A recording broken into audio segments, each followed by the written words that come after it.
Ahoj, Čiči, čo robíš? Našiel som knížku, ale neviem čítať. No to ani ja nie. A čo teraz?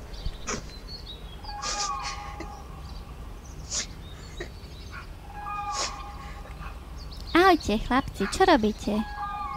Ale nič. Čiči tu má nejakú knihu. A ty si mu ju prečo neprečítal? What? Nevieš čítať však? No dobre, ja mu ju prečítam. No to som zvedavý, čo v takej knižke môže byť. Dúfam, že sú tam obrázky. Jaroslava Blašková, ako si mačky kúpili televízor. V istom starom domčeku bývali dve mačky. Jedna mala rúžové oči a modrú zásterku.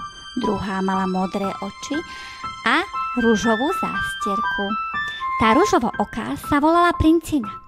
Tá modrooká sa volala Lízička. Raz si povedali, treba sa nám vzdelávať, treba sa nám zabávať. Kúpme si televízor. Aj si kúpili. Priniesli stolík, na stolík dali obrúsok, na obrúsok kaktus, nad kaktus na stenu obraz deda Čičina v parádnom klobúčiku, zelenej bombajke, s puškou a myšou veľkou ako Michalská brána. Doprostred celej tej krásy postavili nový televízor. What? Toto, že má byť nový televízor? No teda. Čítaš, Joky, televízor si môžeš predstaviť, aký len chceš, aj takýto. Keď všetko dokončili, Princina v modrej zásterke hopla na rúžovú stoličku. Lízička v rúžovej zásterke hopla na modrú stoličku. Pekne si sadli, kytekat chrumkali a pozerali. Na druhý deň len čo vstali. Neumývali sa, nečesali. Hneď k televízoru sadali a dívali sa na ďaleké krajiny. Videli more, cudzie stromy a cudzí strašidelný les, v ktorom strašný revúr naháňal ešte strašnejšieho pazurnača a ten naháňal ešte strašnejšieho zubača a ten zubač naháňal toho najstrašnejšieho pichliača, pupkáča, dupipupkáča. To, že je strašidelný zubáč? Ale Joky, každý si strašidelného zubáča môže predstaviť inak. Čiči, tohto sa ty bojíš?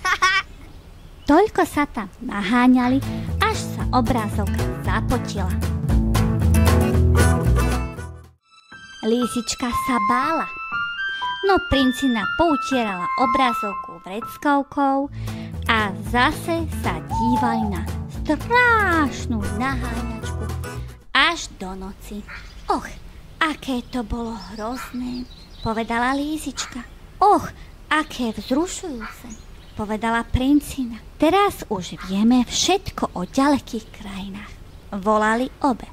Ako dobre, že máme televízor. Na tretí deň mačky vstali, neumývali sa, nečesali, nejedli, mliečko nepili. K televízoru skočili a videli zajačiu estrádu. Najprv zajace z materských škôl skákali ponad žihlavu a cez švihadlo. Najlepší dostali knihu.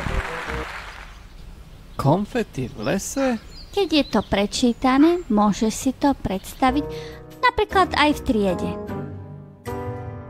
Potom zajačí kúzelník ťahal z klobúka celkom malušienke zajčúliky. Učený zajac hryzl kalera a tí, menej učení, mu tlieskali.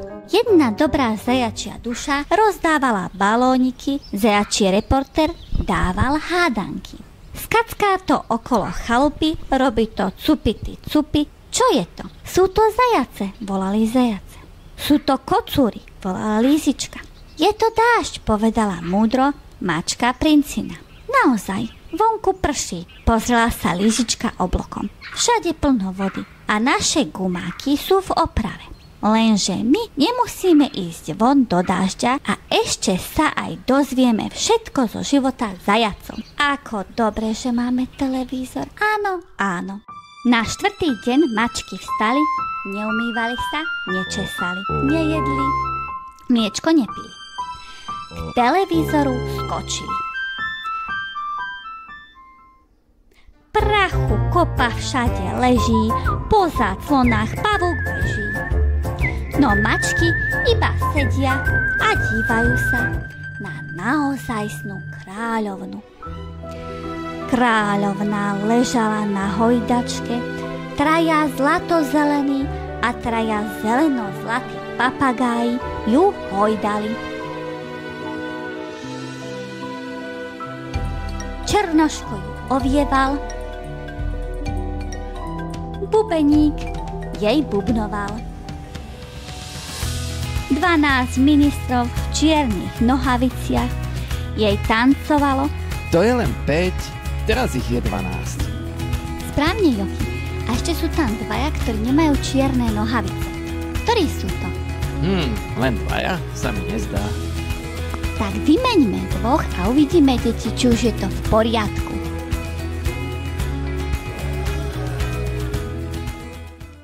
A páv zo všetkých pávov najpávovitejší jej spieval. Haju, haju, hajušky, kráľka varí halušky, pán král krája slaninu, urobia si hostinu. Och, aké vznešené, volala mačka princina. Och, aké nezvyčajné, volala mačka Lízička. A aké zábavné, volala mačka Princina. A aké poučné, volala mačka Lízička. Teraz už vieme o kráľovnách a kráľoch všetko. Ako dobre, že máme televízor. Áno, áno. Na 5. deň pozrieť strach. 100 pávukov po záclonách, po kredenci pochodujú. V mliečnom hrnku disko majú pekný poriadok. No tie mačky nečesanice nikoho a nič si nevšímajú. Len sa hrnú k televízoru a pozerajú na veľkého kresliara Ďurka Žmurka. Ďurko Žmurko je najväčší kresliar z 2. triedy v škôlke na Malej ulici. Teraz práve ukazuje, ako treba kresliť žirafu. Treba spraviť 1 hlavu, 1 krk, 1 telo, 1 chvost. To je ľahké. No čo s nohami? Koľko ich to zviera má? Čo myslíte, deti? Má pravdu Joki alebo Čiči? Vedeli by ste im poradiť? Koľko tých noh majú? Ďurko nakreslí 2. Ďurko nakreslí 3. Ďurko nakreslí 4. Ďurko nakreslí 5. Ďurko nakreslí 6. Ďurko nakreslí 7 nôh. A na každú paprčku peknú, teplú paprčku. Nech je žirafe blaženie. Aké zaujímavé, povedala mačka Princina. Aké poučné, volala mačka Lízička. Len sa mi vidí, len sa mi tak marí, že žirafa má 8 nôh. Veru nie, má ich 5, povedala múdro mačka Princina. Celko isto viem, že žirafa má 5 nôh. Áno, áno, 5, súhlasila Lízička. Ale ináč ju nakreslil výborne. Teraz už vieme o kreslení žiráf všetko.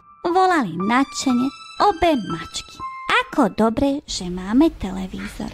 Áno, áno. Kiki, keď tie mačky zhlúpli od toľkého pozerania televízora, nezostaneme hlúpi aj my? A deti, čo nás v televízii pozerajú? Nie, neboj sa, Joki. Určite nie. My deti vzdelávame o naozaj dôležitých veciach. A dobre vieme, koľko má žirafa nôh. Tak čo, deti? Oplatí sa vedieť čítať? Ja myslím, že áno. Ak ešte čítať neviete, poproste niekoho staršieho a skvele sa zabavte. a napíšte do komentára, o čom by ste chceli ďalší príbeh. Za A. Traja šťastní bratia. Za B. Popoluška. Ale hlavne si nás dajte odoberať, aby ste nezmeškali ani jeden z našich dobrodružných príbehov. Áno, dajte si nás odoberať. Strašne som zvedavý, aký ďalší príbeh budem mať pre nás, Kiki. Ahojte priatelia, do ščičačenia. Ahoj.